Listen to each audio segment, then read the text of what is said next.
Hai, hello, Assalamualaikum. Terima kasih kepada anda yang masih lagi menonton channel Waida untuk video kali ini. Kita nak fokuskan kepada pengurusan keuangan, okey, tertib dan formula urus gaji yang betul. So dalam kita nak mencapai kebebasan keuangan, so kita kenalah follow tertib keuangan yang betul. Okey, macam mana kita solat, kita pun ada tertib dalam solat. Jadi kita tak boleh buat benda yang kita suka. Kita kena buat benda yang sepatutnya. So dalam keuangan pun ada tertib dia yang jom kita terus kepada slide. Okey, road to financial freedom. Kita ada 5 tertib keuangan yang kita kena ikut sepatutnya supaya barulah kita boleh capai financial freedom. So tertib pertama ni sekarang ni kita semua dalam tertib yang pertama. Okey, kita mencipta pendapatan kita dari segi apa sahajalah, dari segi gaji, commission, allowance, bonus dan apa-apa jenis pendapatan yang kita cipta. So bila kita dah ada tertib keuangan yang pertama ni, kita dah ada pun pendapatan yang kita dah cipta, kita kenalah sepatutnya kena urus. Barulah tak penat, tak maksudnya kita bekerja penat-penat cipta pendapatan, kita tak nak duit tu terus melebur. Okay, ramai orang yang dia terus pergi kepada pelaburan, dia pergi kepada apa yang dia suka, terus kepada labur tanpa ada pengurusan yang betul, tanpa ikut tertib yang ketiga iaitu kena lindung, dia terus pergi kepada labur. Jadi daripada labur terus pergi kepada lebur. So kalau tak ada ilmu pun masalah juga. Jadi apa yang kita kena buat supaya kita dalam keadaan yang selamat, kena urus dulu. Okay, daripada pendapatan yang kita dapat tu, uruskan pendapatan tersebut menggunakan formula urus gaji yang betul. Okay, personal financial guideline yang sepatutnya. So macam mana kita nak urus pendapatan kita ni? So kita kenalah allocatekan beberapa persen kepada benda-benda yang sepatutnya. Kita tak boleh pergi terus kepada belanja saja. Kita tak nak pendapatan yang kita dah cipta habis dekat perbelanjaan sahaja. Jadi kalau apa-apa berlaku, kita dah hilang pendapatan, kita tak ada apa-apa duit pun untuk meneruskan kehidupan. Jadi sangat bahaya. Jadi apa yang kita kena buat, 10% sahaja daripada pendapatan kita maksimum. Maksudnya dapat lagi rendah, lagi bagus. 10% ni kita kena simpan untuk perlindungan. Okay, protection. Maksudnya kena ada takaful, kena ada life takaful. Buat takaful hibah, ada medical card kalau mampu, sebab 10% ni yang akan melindungi kita sekiranya berlaku risiko kematian, hilang upaya kekal, sakit kritikal. So 10% ni dia sangat, walaupun nampak kecil, sikit je 10% yang ramai orang sangat berkira-kira untuk menyimpan dan lindung ni, tapi sebenarnya yang kecil-kecil ni lah yang akan menyumbang sangat banyak kepada tapak keuangan. Dia yang sangat menyumbang kepada dalam mengukuhkan tapak keuangan kita. So dengan 10% ni maksudnya kalau anda gaji RM5,000, janganlah ambil perlindungan lebih daripada RM500. Kalau anda gaji RM2,000, cukuplah RM200 ke bawah. Cuba cari plan-plan takaful yang dapat bulanan rendah tapi coveragenya sangat tinggi. Ada je. Okay, dalam kita punya saya sebagai penasihat pengurusan risiko kewangan di bawah Great Eastern pun kita ada plan yang terbaru dari tahun 2021 yang dapat award penyelesaian takaful terbaik ketika COVID-19 sebab bulanan dia sangat rendah, RM60, RM70. Ada yang RM50 lebih pun dah boleh dapat suku juta perlindungan. So kita ambil yang plan-plan yang macam tu yang dapat jimatkan bulanan untuk saving protection ni jangan lebih 10%. Kalau maksudnya kalau kita ambil takaful hibah, ambil medical card, total semua ni jangan lebih 10% daripada gaji. Okey, 20% lagi daripada pendapatan kita nak buat apa? Kena simpan untuk pelaburan, simpan dan labur. Okay, save and invest. Jangan kita hanya menyimpan dalam saving account je. Simpanlah dalam platform-platform pelaburan yang ada dividen, yang ada keuntungan seperti properti, ASB, tabung haji, koperasi, SSPN, unit trust, saham, gold, kan, emas dan platform-platform yang boleh memberi dividen dan keuntungan kepada kita, sebab dividen tu akan cover inflasi. Kalau kita hanya simpan sahaja dalam saving account, kita tak ada keuntungan dekat situ, dan bila berlaku setiap tahun inflasi 3%, 5% setiap tahun, duit yang nilai yang kita ada dalam saving account tu menyusut.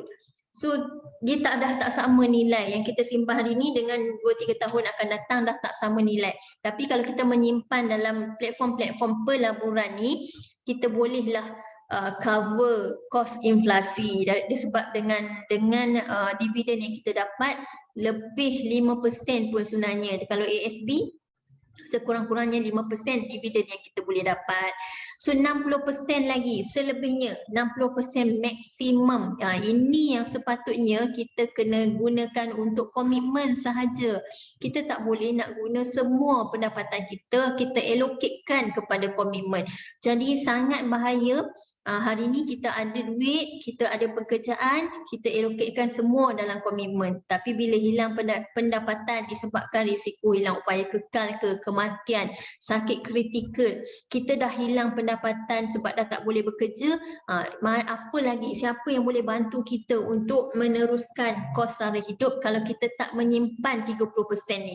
30% ni sangat boleh membantu kita, menyelamatkan kita bila kita berada dalam keadaan kesusahan. Kita menyimpan ni untuk diri sendiri, untuk keluarga, bukan untuk orang lain pun. Jadi kita tak perlu nak berkira-kira sangat untuk menyimpan dan pelaburan ni, menyimpan untuk perlindungan ni, tapi yang kita kena kira-kira yang lebih kena berhati-hati dekat komitmen ni. Okay, sebab komitmen ni dia akan lebur je. 10% lagi wastage ni maksudnya kita boleh gunakan untuk kita nak reward diri ke apa ke. So 70% ni dilebur, dia akan lebur. Jadi kalau 100% pendapatan kita tak menyimpan pun untuk lindung, tak menyimpan pun untuk pelaburan, jadi kita gunakan semua untuk komitmen dan bayar hutang, semua tu akan lebur. So kalau berlakunya risiko, kita ada apa je yang kita boleh bantu, yang akan boleh bantu kita ketika tu. So dengan 10% maksimum ni, dia akan jadi tapak keuangan kita yang sangat kukuh. Jadi lagi banyak perlindungan yang kita kalau kita dapat banyak perlindungan walaupun banyak hutang sekalipun, tapi kita ada simpan 10% untuk perlindungan ni. Jadi kalau berlaku kematian, kita dapat cancelkan, lupuskan hutang. Jadi kalau kita ada ambil takaful dan hibahkan kepada pasangan, suami ambil takaful hibahkan kepada isteri, isteri ambil takaful hibahkan kepada suami, buat cross hibah. So bila si suami meninggal, isteri boleh gunakan duit pampasan tersebut untuk bantu suami lupuskan semua hutang, debt cancellation. Okay, hutang rumah, hutang kereta, hutang business loan lah, personal loan lah, dan berbagai-bagai loan lagi ni, dia boleh dengan hanya 10% yang kita simpan ni lah yang akan bantu kita melupuskan semua hutang. So kita pun tak nak meninggal dalam keadaan berhutang, tak nak meninggal dalam keadaan tak nak meninggalkan beban kepada waris. Jadi kalau kita ada sikit simpanan untuk takaful ni, bila kita meninggal, adalah tunai segera ratusan ribu yang waris ataupun pasangan kita dapat untuk bantu dia melupuskan hutang kita. Dia boleh bantu kita lupuskan hutang kita, dan selebihnya, okey, kalau kita ambil lebih lagi bagus, sebab selebihnya tu dia boleh gunakan sebagai income replacement, penggantian pendapatan. Kalau sekarang ni mungkin kita adalah penyumbang kepada pencari rezeki utama dalam keluarga. Anak-anak boleh hidup selesa sekarang sebab kita ada pekerjaan, ada pendapatan. Tetapi pernah bayangkan tak kalau kita tak ada si suami ataupun si isteri yang menjadi penyumbang utama dalam perbelanjaan keluarga, dah tak ada. dah hilang punca pencari rezeki tu. So apa berlaku dekat anak-anak? Kita pernah fikirkan tak tentang keadaan anak-anak sekiranya kita ditakdirkan meninggal awal. Jadi kita tak nak meninggalkan waris kita dalam keadaan meminta-minta. Jadi kalau kita ada standbykan dana ratusan ribu daripada takaful hibah ni, jadi pendapatan tu bolehlah diorang gunakan untuk kelangsungan hidup. Walaupun dah tak ada pendapatan daripada kita, tapi hibah takaful akan membantu, akan memain peranan yang sangat penting ketika tu untuk menjadi income replacement kepada pasangan kita yang mungkin tak bekerja, kepada anak-anak kita. Sebab mungkin kita pun banyak hutang, jadi takkan kita nak wariskan hutang kepada waris. Yang sebaiknya kita pastikan kita dapat lupuskan hutang dan kita dapat wariskan harta kepada anak, bukan wariskan hutang. So untuk medical card ni juga dia boleh membantu kita untuk menampung kos-kos perubatan. Sebab bila dah sakit, kos sangat mahal.